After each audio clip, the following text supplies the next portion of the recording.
Hey, so we're sitting here at the park and I'm training this cat to walk on a leash.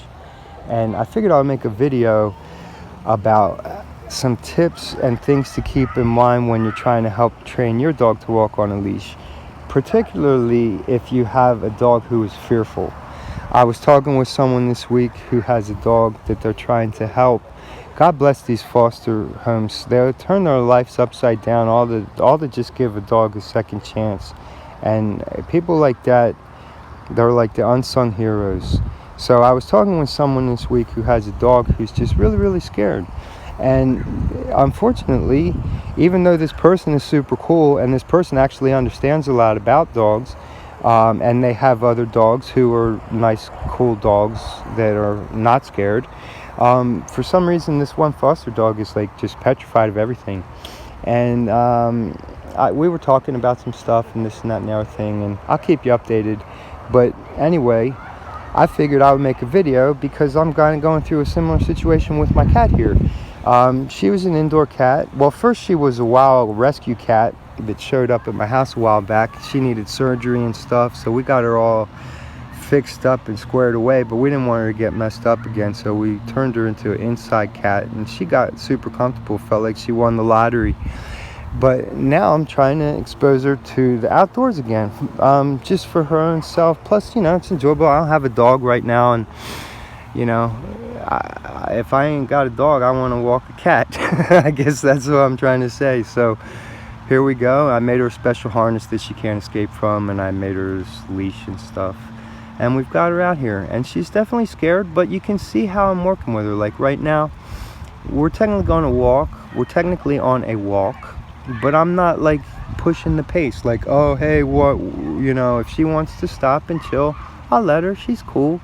I won't coddle her, and I will ask her to proceed and move forward as well, but I have to cooperate with her pace. So here's a couple tips that you could keep in mind when you're trying to help a dog who is scared and you want to walk them on the leash, but they're scared. And this also works with other animals, but let's just focus on scared dogs that are insecure. Now, a scared dog that's insecure can manifest in several ways. They can actually, it's one of the most misunderstood causes of quote-unquote aggression that's out there, and it's so misdiagnosed, and a lot of times the dog is just using the aggression as a defense mechanism, and in reality they're just petrified and has no self-confidence. So that's one way that a scared dog can manifest itself. Another, and this is what you'll see here in my cat, is she just kind of shuts down. And so sometimes you'll have a dog that'll get super defensive and aggressive to try and keep people away from them, or they'll do the opposite and they'll just shut down and try and pretend like they're an ostrich, and if they don't project anything, then no one will see them. They almost like want to just be invisible. I felt like that as a little kid from time to time, actually, but that's beside the point.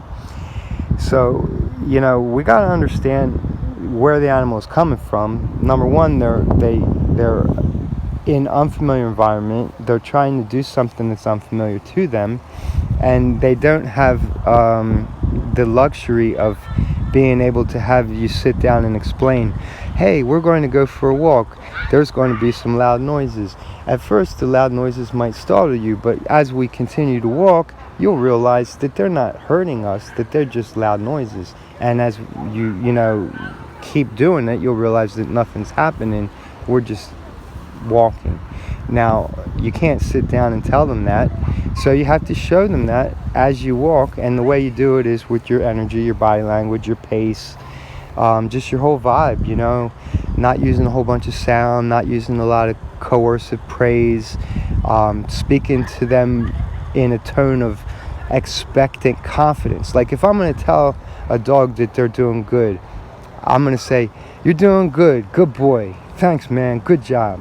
I won't be like, oh, you're a good boy, I will sometimes, but the one thing you won't do is try and do that when they're scared. Like, oh, it's okay, oh, you're just a good boy, it's okay, don't be scared, you're a good boy, and I'm saying I'd be like petting a dog. That's what you don't do, because that just reinforces it. So with my cat here, I'm just say, come here, babe. Come on. Come on. Give her a little thing. But I think she's kind of just in like chilling mode, and just because this is her second time, that's cool. We'll roll with it. I'm not really trying to like come out here and like challenge her to like go for a walk. I'm happy she's just hanging out and enjoying being in the grass. But let's talk about some real quick things, like a little checklist here that you can keep in mind when you're trying to help a dog. Number one, don't be in a hurry. Just leave your phone at home. If you only have a half hour, just wait till you don't have that time constraint. Just, if you're really trying to help a dog get over an obstacle, give it a fair chance of not having you be checking your watch every 2 seconds that you're running late, because that's just not going to help. That the dog will not be able to ignore that dynamic, and it will just always be waiting for the other shoe to drop. So make sure that you're in a situation where you literally aren't even looking at the clock and you're not worried and no one's waiting for you. Just do that. Number two, don't use a bunch of sound. And when you do use sound, speak from like a real down-to-earth centered place of conviction and calm, stable confidence. Like, good boy, or come on, or hey, let's go, or something like that. Like, don't express any doubt or questioning or hesitation when you do use sound. And for the most part, just try and be quiet, because a lot of times, well, first of all, animals really don't understand English, so it's not like they're like processing what you're saying to them and taking it and acting upon that information. Like, if I say don't be scared, that means absolutely nothing to her. She doesn't understand the past tense use of the word scare, which is also a verb, which means to scare, but she's in a state of fear, so therefore she is scared. Like, dude, that's like their brains don't work that way. So she's like, don't be scared. That means absolutely nothing. So you had to show them, and the way you show them is by, well, number one, you had to have a non-reactive way. So this is going to be number three. Don't be reactive. Like, if they do something silly, don't get bent out of shape about it. If you're walking past a dog that's barking and your dog is scared, don't react to it. Just keep going and focus. Like, don't react to your dog's fear. Don't react to the dog barking. Focus on what you're trying to achieve, not what you're trying to avoid. Don't get mad at the dog. Don't get frustrated at the dog. Just be very, very patient. When you keep these things in mind, not only is it going to help you be able to be better helper for your dog, to teach your dog stuff, but it'll help you in other areas of your life as well, dealing with people at your job and whatnot. When you start to be patient, you start to understand that, you can't read people's minds. You kind of just got to sometimes assume that they're not operating from the most healthy state of mind, where in this case, we're trying to help a dog or a cat who's scared. We're going to, if we don't accommodate for that on some level, then I'm going to achieve a confrontational relationship. Like, if I come over with your dog and your dog is scared and I just act like, we're just going to do it my way or whatever, then the dog's going to not feel respected, and it's going to shut down even further. So you want to cooperate with your dog, but you also want to be their source of leadership and guidance. And the best ways you can do that is to communicate with them without using sound, being focused when you do use sound, having a real clear expectation of what you want to happen, and then just making it happen.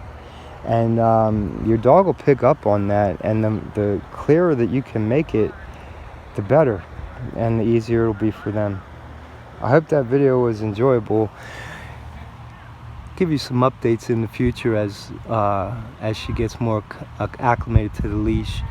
But for right now, we're just going to sit here and enjoy the breeze, and we'll take little baby steps. But I'll probably wind up, carrying her home. I carried her here and put her down and let her walk around a little bit and get, familiar with stuff. But one day we'll be able to walk around the block, but that day's not today.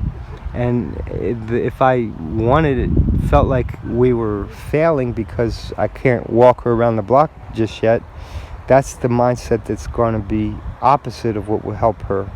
So you're going to want to be patient and just work with the animal. Hope that was helpful.